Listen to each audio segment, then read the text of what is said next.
Hello everyone. तो आज की वीडियो में हम बात करने वाले हैं ऑपरेटर्स के बारे में कि कितने किस्म के हमारे पास ऑपरेटर्स हैं। तो जो मोस्ट कॉमन ऑपरेटर्स हैं वो 4 किस्म के ही हैं जो मोस्ट कॉमन इंडस्ट्री में यूज़ होते हैं। पहला है अरिथमेटिक ऑपरेटर्स, जिसमें हम प्लस माइनस डिवाइड मल्टीप्लिकेशन और मॉडुलस की बात करते हैं।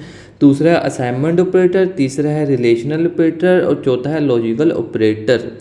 तो अब इसको स्टेप बाय स्टेप करते हैं, ठीक है। तो अगर मैं यहाँ पे प्रिंटफ लिखूँ और मैं यहाँ पे लिखूँ टोटल सम इज़, ठीक है, और यहाँ पे मैं, क्योंकि मुझे इंटीजर यूज़ करना है ना, अगर मैं इन दोनों को प्लस कर रहा हूँ तो इसका प्लस का आंसर क्या आएगा, इंटीजर। और जब भी इंटीजर लिखना, जब भी रिटर्न में इंटीजर आ रहा हो तो हम डी यूज़ करते हैं, ठीक है। अगर रिटर्न में एफ आ रहा है, फ्लोट आ रहा है, तो हम एफ यूज़ करेंगे, ठीक है। तो यहाँ पे मैं डाल देता हूँ ये, ओके, सेमीकोलन डाल देता हूँ। सेव करने से पहले यहाँ पे मैं लिख देता हूँ total minus is, total divide is, total multiply is and total remainder is, ठीक है। मल्टीप्लाई करने के लिए कुछ भी नहीं है, मल्टीप्लाई करने के लिए, माइनस करने के लिए माइनस डाल दिया, डिवाइड करने के लिए डिवाइड डाल दिया, मल्टीप्लाई करने के लिए स्टेरिक डाल दिया और मॉडुलस के लिए हमने डाल दिया परसेंटेज का साइन। मॉडुलस क्या होता है? मॉडुलस होता है रिमाइंडर, ठीक है। तो बचपन में आपने मैथ में पढ़ा होगा कि रिमाइंडर क्या होता है जब हम डिवाइड करते हैं, ठीक है ना। तो इसको मैं कर देता हूँ सेव। ये हमारे अरिथमेटिक ऑपरेटर्स हैं। मैं यहाँ पे एक प्रिंट एफ लिखता हूँ, these are the arithmetic operations, और यहाँ पे सेमीकोलन, और यहाँ पे मैं लंबी सी एक लाइन बना देता हूँ इक्वल टू की, ताकि डिफरेंस क्लियर हो सके, right. Just give me a second. या सेव कर दिया, रन करवाया।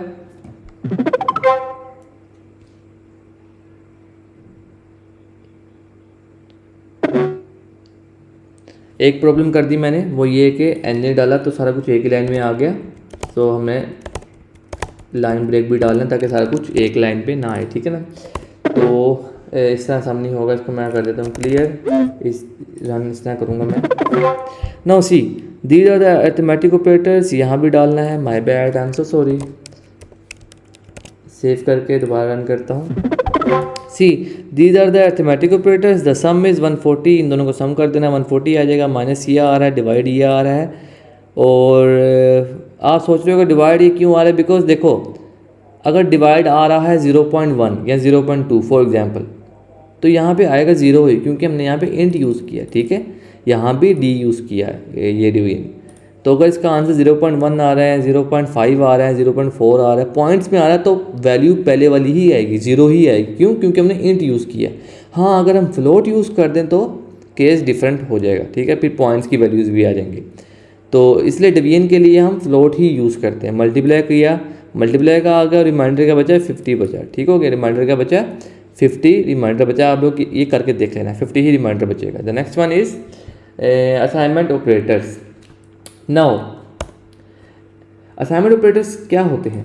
असाइनमेंट ऑपरेटर्स होते हैं कि असाइनमेंट करवा देना। फॉर एग्जांपल, अगर मैं कहूँ कि marks is equal two marks plus 30, तो ये मैं क्या कर रहा हूँ कि मार्क्स के अंदर एक न्यू वैल्यू स्टोर करवा रहा हूँ, which is the previous one, जो पिछले मार्क्स हैं, और 30 इसमें एक एक्स्ट्रा ऐड कर दिया, ठीक हो गया।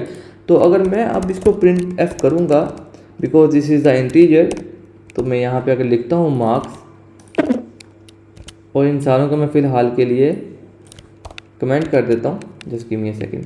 इन सारों को मैं कमेंट कर देता हूँ, और मैं यहाँ पे गया और यहाँ पे लिख दिया मैथ मार्क्स, ओरिजिनल वैल्यू 50 थी, सेमीकोलन आएगा। सेव किया, रन किया, सी क्या आ गया, 80 आ गया है। ये परसेंटेज किस चीज़ का है? ये बेसिकली परसेंटेज इस टर्मिनल का है। तो इसको मैं यहाँ पे लाइन ब्रेक कर देता हूँ, ठीक हो गया। तो यहाँ पे क्या आ गया? यहाँ पे आ गया 80, ठीक हो गया। यहाँ पे आ गया 80। नाउ क्या मैं इसको किसी और तो दूसरे तरीके से करवा सकता हूँ? यस, मैं करवा सकता हूँ इसको। Math marks plus equal to 30। ये इन दोनों के स्टेटमेंट्स का मतलब सेम ही है कि मैथ मार्क्स के अंदर 30 ऐड कर दो, जो कि मैं पहले भी कर रहा था, ठीक है। तो क्या मैं माइनस भी करवा सकता हूँ? यस, मैं माइनस भी करवा सकता हूँ मैथ, ठीक है। तो बेसिकली यहाँ पे ये काम हो जाएगा और कुछ नहीं होगा। क्या मैं डिवाइड करवा सकता हूँ? यस। क्या मैं मल्टीप्लाई करवा सकता हूँ? यस। डिवाइड करवा दिया और मैंने यहाँ पे मल्टीप्लाई करवा दिया। शॉर्ट फॉर्म देखो, ये मैं आपको दिखाता हूँ एक चीज़, ये और ये सेम है, ये और ये सेम है, ये और ये सेम है। इन दोनों में से आप कुछ कोई भी यूज़ कर लो, या ये यूज़ कर लो या ये यूज़ कर लो, ठीक है। बस मेरे बताने का मकसद यही था। और इसका मैं प्रूफ भी आपको देना चाहूँगा। इसको मैं कमेंट आउट कर देता हूँ, सारों को कमेंट आउट कर देता हूँ, सेव कर देता हूँ, रन करता हूँ, तो क्या वैल्यू शो होगी हमारे पास 50, जो कि ओरिजिनल है। तो अगर मैं इसको एक कमेंट से हटाता हूँ और इसको प्ले करता हूँ, मतलब कंपाइल करता हूँ, तो 80 आंसर आ गया। मीन्स कि ये दोनों सेम ही हैं। Okay, the next one is nothing but the relational operator. See, relational operators का मतलब है कि दो वेरिएबल्स का रिलेशन आपस में कुछ ना कुछ बनाना चाह रहे हैं, ठीक है। तो क्या हो सकता है, देखो, क्या मैं ये कह सकता हूँ प्रिंट एफ, इसको मैं यहाँ पे डी यूज़ करता हूँ, क्या ये मैं कह सकता हूँ कि ये कह सकता हूँ जी, मैं कह सकता हूँ। तो मेरे पास एक रिलेशन बन गया कि मैं कह रहा हूँ कि math marks greater then science marks, तो मैं दोनों को रिलेट कर पा रहा हूँ ना आपस में। तो क्या मैं इसको इस तरह भी कर सकता हूँ कि math marks lesser than science marks? क्या मैं इसको इस तरह कर सकता हूँ कि math marks greater than equal to science marks? क्या मैं इसको इस तरह कर सकता हूँ कि math marks lesser than equal to science marks?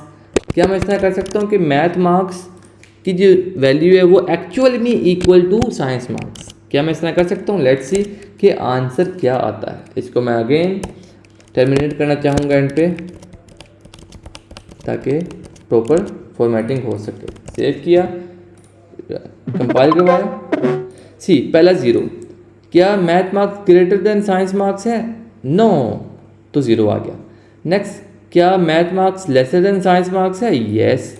क्या मैथ मार्क्स ग्रेटर देन और इक्वल टू साइंस मार्क्स है? नो। क्या मैथ मार्क्स ग्रेटर देन या इक्वल टू साइंस मार्क्स है? यस, सॉरी लेसर देन, तो यह लेसर देन है, greater equal to नहीं बट लेसर देन है। क्या math marks equal to science marks है? No, math marks science marks के इक्वल नहीं है। तो these are the basic relational operators. Now अब हम जा रहे हैं अपनी असल गेम की तरफ, विच इज़ लॉजिकल ऑपरेटर, जिसमें हम रिलेशनल ऑपरेटर के साथ रिलेशनल ऑपरेटर यूज़ करेंगे, ठीक है। अच्छा, अगर मैं कहूँ कि मुझे 2 वैल्यूज़ डालनी है, देखो अगर मैं कहूँ कि मैं चाहता हूँ कि या तो ये हो जाए, ठीक है, या ये हो जाए इक्वल टू। अब देखो, अब ये भी यूज़ कर सकते हो, विच इज़ दिस वन, ठीक है।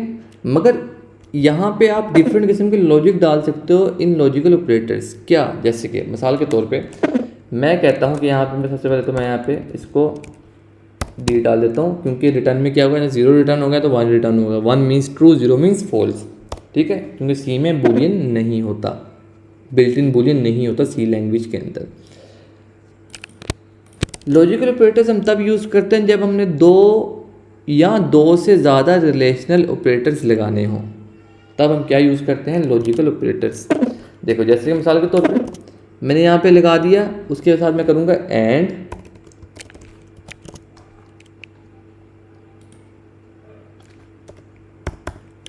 अब मैं क्या कह रहा हूँ कि तुमने कंडीशन चेक करनी है, क्या math marks greater then science marks है? इसके साथ साथ तुमने ये भी कंडीशन चेक करनी है कि math marks equal to science marks हैं। देखो मेरी बात समझो, साइंस मैथ मार्क्स थे 50, साइंस मार्क्स थे 90 अगर मैं गलत नहीं हूँ तो, या क्या 50 ग्रेटर देन 90 है?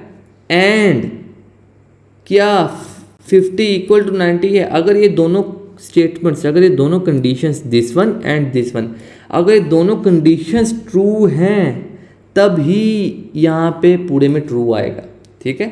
अगर ये वाली कंडीशन एंड ये वाली कंडीशन दोनों ट्रू हैं तब ही यहाँ पे ट्रू आएगा, ठीक है, क्योंकि हमने यहाँ पे एंड ऑपरेटर यूज़ किया हुआ है। तो आंसर क्या आना चाहिए? फॉल्स। आंसर क्या आना चाहिए? फॉल्स। देखते हैं आंसर क्या आता है। इसको मैं कंपाइल करवाता हूँ। आंसर क्या आ रहा है? अगेन मैंने मिस्टेक कर दी, इसको मैं हमेशा भूल जाता हूँ डालना। अगेन कंपाइल करवाता हूँ। आंसर क्या आ रहा है? 0, विच इज़ फॉल्स। अच्छा, अब हम एक ट्रू स्टेटमेंट की बात करते हैं। कि क्या math marks equal to science and math marks equal to 50 हैं? क्या math marks lesser than science, और क्या मैथ मार्क्स इक्वल टू 50 हैं? आंसर इज ट्रू, क्योंकि ये कंडीशन भी ट्रू है। देखो मैथ मार्क्स जो 50 है वो छोटा है 90 से, और मैथ मार्क्स है भी 50, तो दोनों कंडीशन ट्रू हैं। तो जब दोनों कंडीशन ट्रू हों तभी आंसर क्या आएगा? ट्रू। तभी आंसर क्या आएगा? ट्रू। तो इसको मैं रन करता हूँ तो मेरे पास आंसर आ गया ट्रू। ठीक हो गया। नेक्स्ट है, इसको मैं कहता हूँ एंड ऑपरेटर। नेक्स्ट है हमारे पास और। नेक्स्ट है हमारे पास और में क्या है? और में आ जाते हैं। और में कंडीशन ये डलती है कि या तो ये वाला ठीक हो जाए या ये वाला ठीक हो जाए, या दोनों ही ठीक हो जाए। ठीक है, मतलब इन दोनों में से कोई एक भी ठीक हो जाए या दोनों ही ठीक हो जाए। मिसाल के तौर पे फॉर एग्जाम्पल अगर मैं 60 कर देता हूँ, अब आप मुझे खुद बताओ कि मैथ मार्क्स इक्वल टू 60 हैं? नहीं, 50 हैं। तो ये कंडीशन तो फॉल्स होगी। ठीक है, ये कंडीशन फॉल्स होगी। क्या math marks lesser than science marks हैं? यस, ये कंडीशन ट्रू है। तो देखो ये ट्रू है मगर ये फॉल्स है। तो और ऑपरेटर क्या कहता है? और ये कहता है कि इन दोनों में से अगर कोई भी ठीक है तो मैं कह दूंगा ट्रू। अगर इन दोनों में से कोई एक भी ठीक है तो मैं कह दूंगा ट्रू। अगर इन दोनों में से दोनों ही ठीक हैं तो वो तो क्या बात है, वो तो ट्रू हो गई होगा। मगर अगर इन दोनों में से कोई एक भी ट्रू है तो मैं कह दूंगा ट्रू। तो इसका आंसर क्या आना चाहिए? ट्रू। इसका आंसर आना चाहिए ट्रू। इसको मैं कंपाइल एंड रन करता हूँ। देखो इसका आंसर क्या आया? ट्रू। ठीक हो गया। इसको अगर मैं कमेंट करता हूँ तो इसका आंसर क्या है? ट्रू आया। The last one is the not operator. Not operator मैं प्रिंटफ पे जाऊँगा, यहाँ पे लिखूँगा अगेन और यहाँ पे लिखूँगा मैथ मार्क्स इक्वल टू या ग्रेटर देन 50। अब देखो इसका आंसर क्या आना चाहिए? इसका आंसर आना चाहिए फॉल्स।